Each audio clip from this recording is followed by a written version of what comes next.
tanto ele como Deus, o Pai e Jesus, ia viver para sempre conosco.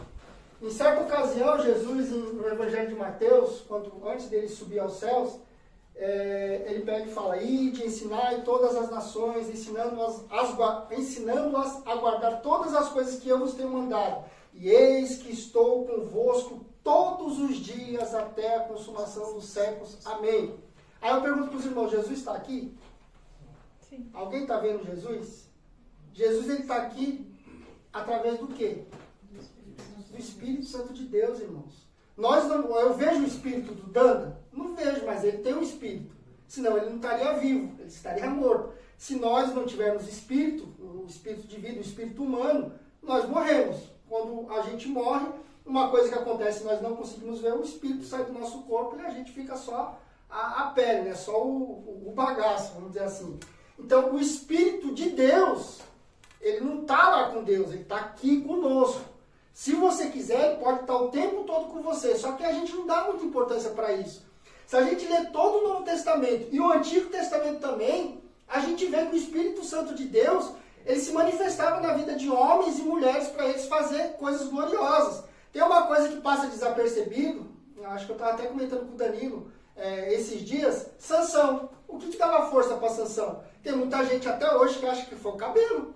Porque quando corta o cabelo de Sansão, ele perde a força dele. Só que se os irmãos lerem toda a história de Sansão, todas as vezes que ele faz algum prodígio, alguma maravilha, quando ele abateu 1000 soldados, quando ele, com uma queixada de jumento, ele derrotou 1000 soldados, o Espírito Santo de Deus entrou em Sansão, aí ele fez aquilo. Quando Sansão matou o leão, o Espírito Santo de Deus entrou em Sansão, ele foi lá e matou o leão.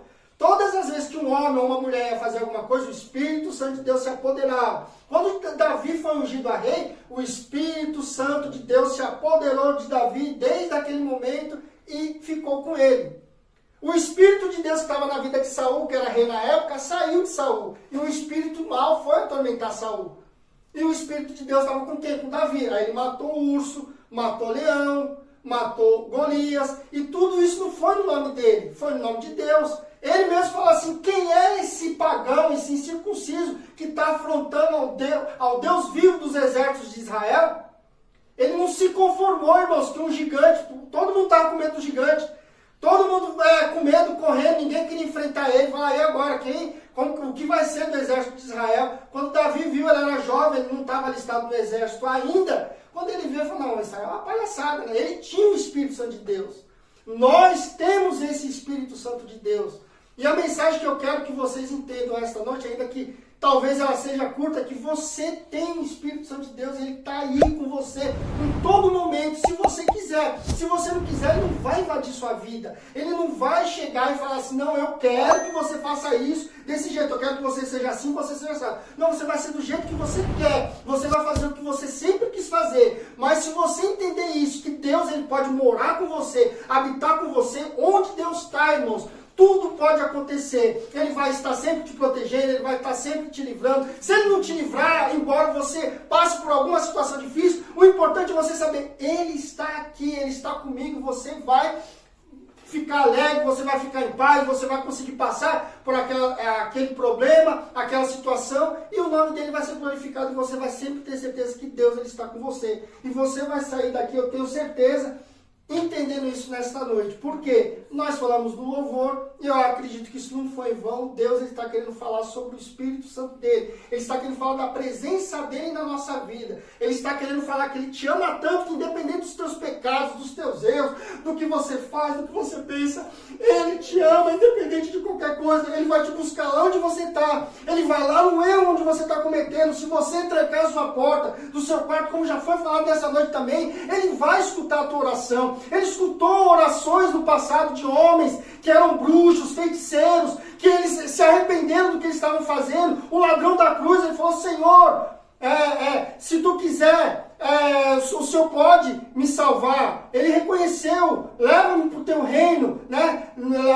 Salva a minha vida. Ele reconheceu a Deus como Salvador, como Rei. E Deus ele falou para ele, Jesus ele falou para ele: hoje mesmo estará comigo no reino de meu Pai. Aquele ladrão ele era um condenado, ele fez coisas erradas, ele merecia estar ali na cruz. Ele falou, eu mereço estar aqui. Nós merecemos. Aí ele falou, Senhor, lembra-te de mim quando entrares no teu reino. Aí Jesus respondeu para ele, hoje mesmo estará comigo no reino do meu Pai. Não precisou de nada, irmão, não precisou de formalidade, não precisou dele fazer nada, não precisou dele correr atrás, fazer um monte de coisa, um monte de ritual para poder Deus entrar na vida dele. Irmão, se você quiser, como foi louvado, vou repetir, você entra na porta do teu quarto, fecha a porta, conversa com Deus, Deus ele vai te responder, vai manifestar o poder dele na sua vida e isso vai ser notório para todo mundo e todo mundo vai saber, Deus é na vida dele, Deus é na vida dela, porque Deus ele quer assim, Deus ele fez assim e Deus ele está querendo que você entenda isso nesta noite. E para que a gente possa expressar melhor, eu quero contar duas histórias que eu tenho certeza que os irmãos conhecem. De 4 jovens, não é nem 3, 4 jovens. Eles foram levados de Israel, de Judá especificamente, para Babilônia. E ali eles foram escravos, que nem Esther, mesma coisa. Só que como eles eram da tribo de Judá, eles eram da linhagem real. Eles eram da descendência dos reis de Israel. Então o rei de Babilônia pegou e falou, você pega todo mundo que é da família real e traga eles aqui, os mais inteligentes, os mais espertos. Eles vão ficar 3 anos comigo, comendo da minha comida, e depois desses 3 anos eles vão servir para mim. Eles vão ser os sábios, as pessoas que vão trabalhar no meu governo, vão trabalhar para mim. E essas 4 pessoas eram Sadraque, Mesaque, Abidnego e Daniel. Os 4. E quando eles chegaram ali, irmãos, falaram assim, eu vou trabalhar para o rei, a gente vai ficar 3 anos aqui, só alegria, só sucesso, que nem Esther. Esther foi rainha e falou assim, acabou os problemas, a gente não está na nossa terra, a gente não está onde a gente queria estar, mas eu vou trabalhar para o rei, eu vou comer da comida do rei, eu vou fazer tudo para o rei, só que as coisas não são bem assim. Quando você começa a fazer as coisas de Deus, o inimigo não está satisfeito, irmãos. Ele vai fazer de tudo para você não chegar ao seu objetivo, para você entender que você não merece aquilo. O que eu fiz para não merecer aquilo? Você não precisa fazer nada, é só você acreditar em Deus. A Bíblia fala isso. Não é porque você fez alguma coisa, é pela graça. Graça é favor não merecido, ou seja, eu não mereço, mas mesmo assim eu recebo. E misericórdia é quando eu mereço uma punição e Deus ele tem misericórdia de mim. Não, ele não vai pagar por isso porque ele se arrependeu, então ele não vai pagar por isso.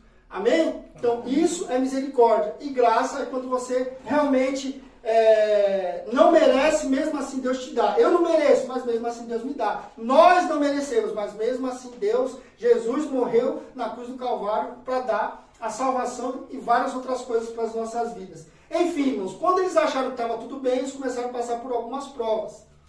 Eles agora vão morar lá, vão ser alimentados pelo rei. Logo a princípio Daniel fez uma proposta em seu coração, não vamos nos contaminar com a comida do rei. Por quê? Porque eles eram judeus, irmãos, e eles não comiam carne que o sangue ficava sufocado. Tinha que fazer um ritual lá deles, porque senão eles não comiam, não se alimentavam. E podia ser que tinha passado por um outro processo que eles não conheciam, e podia ter algumas coisas que eles não comiam.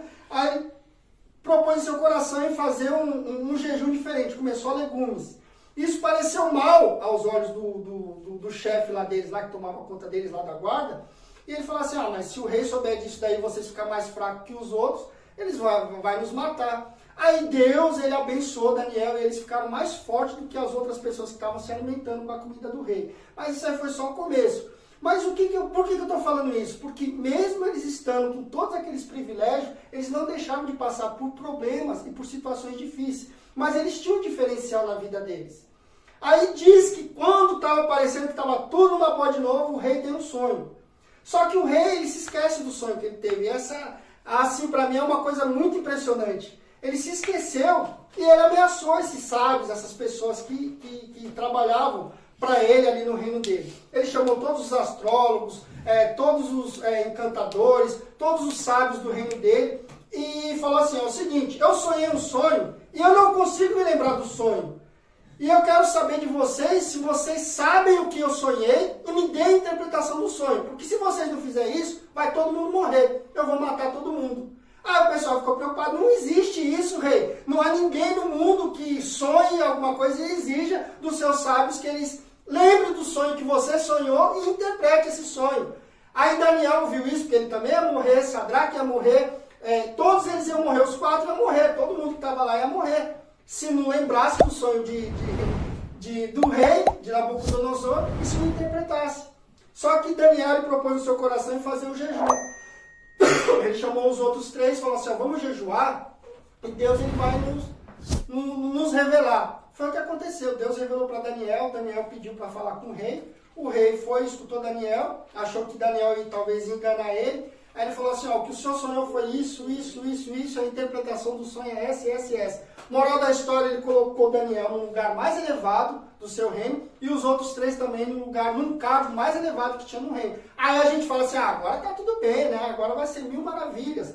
Aí o rei tribuloso, não conhecia a Deus, mesmo ele vendo aquilo que aqueles jovens faziam no reino dele, né? Como Deus abençoava eles, ele pegou e propôs no seu coração fazer uma estátua de ouro. Ele colocou um decreto, ó, todo mundo que não se curvar perante essa estátua vai ser jogado na fornalha de fogo ardente.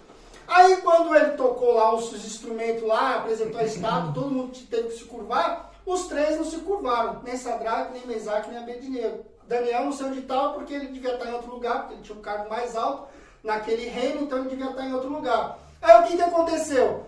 Aquelas pessoas que tinham inveja pelo que tinha acontecido na vida deles, foram contar para o rei. Falaram assim, ó rei, você viu lá que os judeus lá, eles não se curvaram perante a sua estátua. Você não colocou um decreto aí que eles tinham que ser jogados na... Quem não fizesse isso ia ter que ser jogado na fornalha de fogo? Sim, a gente fez esse decreto. Então chama eles aqui. Aí ele perguntou para eles, é verdade que vocês não se curvam quando os instrumentos tocam diante da estátua que eu mandei fazer? Aí eles falaram assim, é verdade. Aí ele falou assim, vocês não vão se curvar quando os instrumentos tocarem? Ele falou assim, não, a gente não vai se curvar. Aí, moral da história, nós estamos encurtando, eu sei que os irmãos conhecem essa história, foram jogados os 3 na fornalha de fogo. Ele pediu para aquecer 7 vezes mais, pegou 2 soldados mais fortes que ele tinha no reino, quando eles chegaram perto, as labaredas, queimaram aqueles soldados, só deles chegarem perto, e os 3 foram jogados lá. Aí o rei ficou olhando, ele viu 4 pessoas dentro da fornalha de fogo, caminhando e andando. E ele ficou assustado, a gente não jogou 3 pessoas, por que tem 4 pessoas andando? Aí ele chamou pelo nome deles, Sadraque, Mesaque, Abednego, venham para fora. Eles vieram para fora, e a Bíblia fala que eles não tinham nem cheiro de fumaça na roupa deles, nem um fio de cabelo deles se queimaram. Por quê, irmãos? Porque Deus estava com eles. Deus ele não livrou eles da fornalha de fogo. Mas lá na frente nós sabemos também que aqueles homens com inveja de Daniel, pelo que o rei, pelo que Deus estava fazendo na vida de Daniel, porque ele era o homem mais sábio que tinha ali naquele reino, eles ficaram com inveja. Aí eles não conseguiam nada para acusar Daniel, para prender Daniel, para tirar Daniel do cargo que ele tinha. O que eles fizeram? Vamos ver qualquer coisa errada. Só que eles não acharam nada de errado. Aí eles viram que Daniel orava 3 vezes ao dia para o Deus de Israel. Aí chegaram para o rei não estava sabendo de nada, o rei gostava de Daniel, mas não estava sabendo de nada. Aí já era um outro rei, já tinha passado-se muitos anos, irmãos. Era o rei Dário, o filho de Xerxes, se não me falha a memória. Não, filho de Nabucodonosor, o rei Dário. Aí ele pega e fala assim, rei, por que você não coloca um decreto aí que a pessoa que orar para outro Deus, a não ser o seu Deus, seja jogado na cova dos leões? Ele achou isso interessante, foi e fez o decreto. Aí Daniel não estava sabendo de nada, aí eles chegaram para o rei e falaram assim, aquele judeu lá, Daniel lá, ele não tem respeitado, né? Ele está orando 3 vezes por dia para o Deus de Israel, para o Deus dele.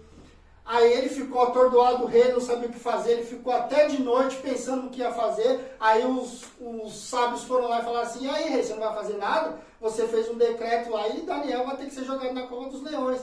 Aí o rei, não podendo fazer nada, foi e jogou Daniel na cova dos leões e ele não dormiu a noite inteira. Né? Preocupado com o que tinha acontecido com Daniel. Quando foi de manhã, ele chamou Daniel, aí Daniel falou assim, não, pode ficar tranquilo, rei, que Deus mandou o seu anjo aqui dentro e fechou a boca dos leões. Amém, irmãos? Por que eu estou falando isso? Por que tem a ver essas histórias com o Espírito Santo de Deus? Irmãos, Deus ele garantiu para nós que ele estaria conosco todos os dias até a consumação dos séculos. Independente se você foi livre de alguma doença, de alguma perseguição, de alguma situação ruim, o importante é você saber que Deus está contigo. Se você for jogado numa fornalha, o fogo não vai arder em ti. Se você for jogado numa cova de leões, não foi você que procurou aquilo. Foi as pessoas que quiseram te amaldiçoar, as pessoas que quiseram quebrar suas pernas, as pessoas que quiseram que você sofresse alguma coisa. Não vai acontecer coisa alguma, porque Ele te prometeu isso. Mas eu não sou de igreja tal, eu não frequento isso, eu não frequento aquilo. Não importa, a Bíblia fala que se você crer as mesmas obras que Jesus fez, você também também vai fazer. Se você crer, se você acreditar nessa noite, Deus ele vai manifestar o Espírito Santo dele na sua vida. Se você quiser, ele vai fazer morada na sua vida e ele vai andar todos os dias da sua vida. A situação está ruim, mas o importante é você saber que Deus ele está contigo em todos os lugares onde você andar. Salmo 23. Não fala assim? Ainda que eu andasse pelo vale da sombra da morte, não temerei mal algum, porque tu estás comigo. Deus está nesta noite com você, mas não é porque eu quero, não é porque você quer, não é porque você é santo, não é porque você é santa, não é porque você é boazinha ou bonzinho, é porque Ele prometeu isso e é Ele que quer assim, Ele quer te proteger, Ele quer te livrar, e se Ele não te livrar, Ele vai estar com você, e você vai passar do outro lado e vai cantar o hino da vitória. Ah, aconteceu sim, eu fui acometido de tal enfermidade, mas Deus me curou, eu fui jogado em tal lugar, mas Deus me salvou, eu fui, louvado seja Deus, acometido de uma traição no serviço, mas Deus, Ele foi comigo, e eu estou aqui para contar o hino da vitória, porque Deus estava comigo. Deus está com você, irmãos, todos os dias da sua vida, e é só você acreditar, é só você querer. Amém? Amém? O Espírito Santo de Deus, ele está conosco. Nós somos templo do Espírito Santo de Deus. Talvez você não tenha dimensão disso, mas você é casa espiritual. Jesus, naquela época, só ele tinha o Espírito Santo de Deus. Nesse texto, não dá para a gente comentar todo ele. Mas ele fala que o Espírito Santo de Deus que estava com eles, viveria com eles. O Espírito Santo de Deus estava com eles naquele momento porque ele estava em Jesus Cristo. Ele era o templo, só ele era o templo naquele momento. É por isso que ele fazia aquelas coisas como homem, ele era 100% homem e 100% Deus através do Espírito Santo de Deus. Quando Jesus estava na cruz do Calvário, por que ele falou, Deus meu, por que me desamparaste? Porque Deus ele teve que se retirar de Jesus Cristo através do Espírito Santo de Deus. Então ele sentiu a ausência de Deus, porque ele não tinha mais o Espírito Santo de Deus. Ele não sentiu mais a presença de Deus na vida dele. Então ele disse, Deus meu, por que me desamparaste? Essa foi talvez a dor maior de Jesus, porque ele nunca tinha sentido isso. E para que ele pudesse morrer que nem homem, ele teve que sentir a ausência de Deus. O Espírito Santo de Deus teve que ser retirado por um momento da vida dele. E ele assim morreu. Irmãos, que o Espírito Santo de Deus não seja retirado da sua vida nunca. Nunca blasfeme contra o Espírito Santo de Deus. Isso é uma realidade. Ele pode estar na sua vida, ele pode morar na sua vida, ele pode viver junto com você. Porque Jesus Cristo já morreu, já ressuscitou, já foi aos céus. Então essa promessa é uma realidade nas nossas vidas. Quando eu for para o Pai, eu vou rogar a Ele e Ele enviará outro Consolador para que esteja convosco todos os dias. E Ele está com você nesta noite. Amém? Vamos orar?